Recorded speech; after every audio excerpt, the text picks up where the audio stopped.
చిత్తూరు జిల్లాలో దివ్యాంగురాలిపై వైసీపీ నేత దాడి చేసిన ఘటన రాష్ట్ర వ్యాప్తంగా కలకలం రేపింది.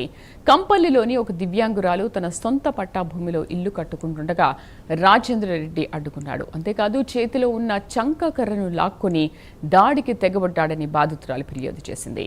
ఈ దాడిని అడ్డుకోవడానికి ప్రయత్నించిన దివ్యాంగ సంఘం నాయకులపైన కూడా దాడి చేశాడని ఫిర్యాదు చేశారు. ఈ ఘటనపై సమగ్ర విచారణ చేపట్టాలని విజ్ఞప్తి చేస్తున్నారు. అలాగే దాడికి పాల్పడిన వారిపై కఠిన చర్యలు తీసుకోవాలని డిమాండ్ చేశారు. పూర్తి సమాచారం కరెస్పాండెంట్ రవివర్మ అందిస్తారు. రవివర్మ.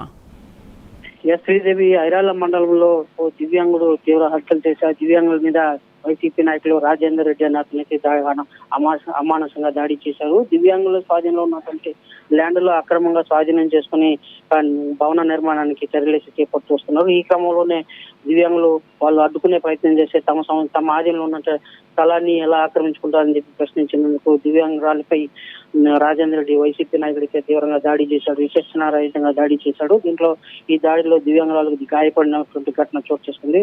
వెంటనే స్థానికులు అడ్డుకొని అతన్ని పోలీసులకైతే అప్పగించారు. కేసు నమోదు చేసి విచారణ చేపడుతున్నారు. ఇటీవల కాలంలో చిత్తూరు జిల్లాలో ఇలాంటి ఘటనలు తరచూ చోటు చేసుకుంటూ ఉన్నాయి. ఖాళీగా ఉన్నటువంటి స్థలాల మీద కబ్జాకోర్లు కబ్జా చేసుకునేందుకు ప్రయత్నాలు అయితే సాగుతూ ఉన్నాయి. దాంట్లో భాగంగానే ఇవాళ దివ్యాంగురాలకు సంబంధించినటువంటి స్థలం మీద కూడా కన్నేసినటువంటి వైసీపీ నాయకులు ఆక్రమించుకునే ప్రయత్నం చేశారు. ఈ ఆక్రమణ ప్రయత్నంలోనే వాళ్ళు అడ్డుకోగా వారి మీద దాడి చేసినటువంటి ఘటన అయితే చోటు చేసుకుంది. ఆ మేరకు ఐరాల పోలీసులు కేసు నమోదు చేసి దర్యాప్తు చేపడుతున్నారు. Right Ravi, thank you.